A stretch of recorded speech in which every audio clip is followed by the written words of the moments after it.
Frank Pierce never intended to become a paramedic. His dreams were once much more ambitious: a brilliant medical career, saving lives, being recognized in the surgical community. It all came crashing down one night when he lost control of his car. His wife, Sarah, was killed. He was driving. She was dying in his arms, her blood dripping down his fingers. It was then that he realized that even the best intentions and skills are sometimes powerless in the face of death. After that, he gave up everything. Career, reputation, ambition, everything became unimportant. Instead of prestigious clinics, he chose a paramedic's job in which he hoped to make amends. Each call was another opportunity to right the wrongs of the past. Every patient he saved seemed like a chance to relive that fateful night and win. But inside himself, Frank knew that nothing could bring Sarah back, and her ghost would haunt him forever. Translated with DeepL.com, free version.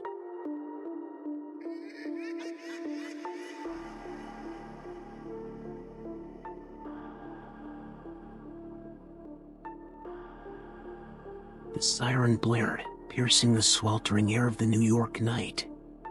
Its howl echoed through the streets, eclipsing the sound of klaxons and distant screams, as if it were a harbinger of something inevitable and terrible. The flashing lights of the ambulance cut the darkness, making buildings, alleys, and shadows flicker for a moment, which seemed to whisper secrets that people were better off not knowing. Frank Pierce, seated in the ambulance, clutched the armrests convulsively, as if it held him in reality. The siren's wail beat in unison with his pulse, making him feel not human but a broken machine, a vessel filled with other people's suffering. The instrument panel flickered before him like dying stars in bottomless darkness. Code Blue came over the radio dryly. The voice was as soulless as death itself. Frank nodded toward his young partner Carla. She was young enough to still believe in miracles, but already experienced enough to see their rarity. Her eyes darted between Frank's face and the streets outside the window, as if she expected death to be lurking around every corner. "Frank?" she whispered anxiously. He gave a fake smile. Too often that smile had become a familiar mask for him. "Just another night," he replied, though he knew this night was different. As the ambulance crashed into the streams of Manhattan's busy streets, those pulsing veins of the city, Frank wrestled with the ghosts of the past that had long since become part of his life. Sarah. Her bright laughter, silenced in a cold night, her eyes turning to empty glass. It all haunted him like an unchanging shadow.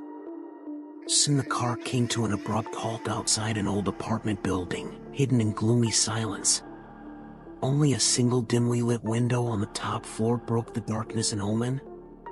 The sight made a chill run down Frank's back, pulling him into a maelstrom of memories of those he had lost. "Let's go." Carla had already made her way out onto the wet pavement and stood waiting.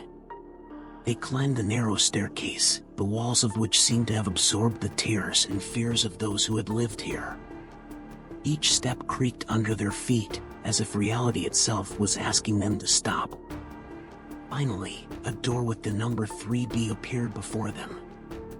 Frank froze for a moment, his breathing becoming heavy. He knew there was more than just another challenge waiting behind that door. Something elusively stirred inside, a cold dread coming up to his heart, like shadows of the past that pierced his consciousness. As they entered, they were confronted with chaos. The furniture was scattered, the carpet stained with something dark that looked more like extinguished life than dirt. A woman sat in the center of the room, cradling a baby wrapped in an old blanket. She trembled like an aspen leaf, hiding under the weight of fear and grief that seemed to spill over the room. "I can't lose him." Her scream cut through the air, and on the walls glittered photographs of people now gone from her life forever. Those faces, frozen between happiness and tragedy, caught Frank's eye.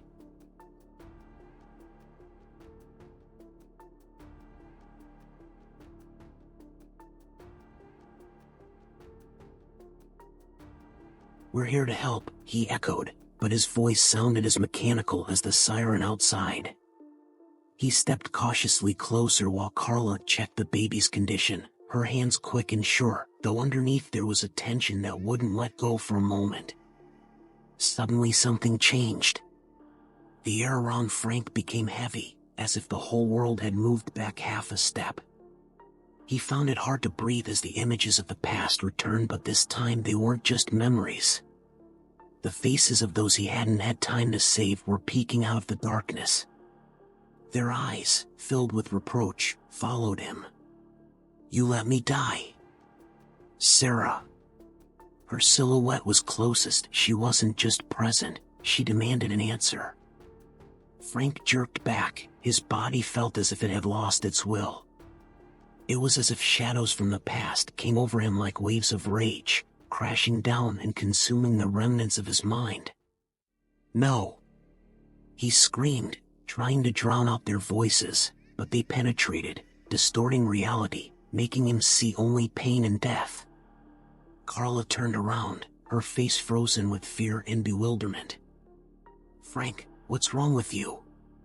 He couldn't explain. How could he tell her about the ghosts that haunted him every day?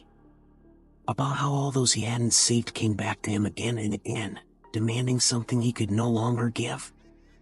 And suddenly the realization came, he had to save this child. It wasn't just another challenge, it was a moment when life demanded that he give everything he had left. Gathering all his strength, Frank lunged forward, his fingers trembling, but his determination returned. Time seemed to freeze, each second stretching out into an eternity as he and Carla tried to pull the infant from death's clutches. Second by second. Moment after moment. And suddenly, a faint but sure heartbeat. Life had returned. Frank stepped back, feeling the fatigue weighing down on him. Victory had been won, but relief did not come. The ghosts did not retreat. When he stepped out of the apartment into the night's darkness, the fog had wrapped the streets like a shroud. And in the distance, around the corner, he saw her again. Sarah. She was waiting for him. And he knew it wasn't over.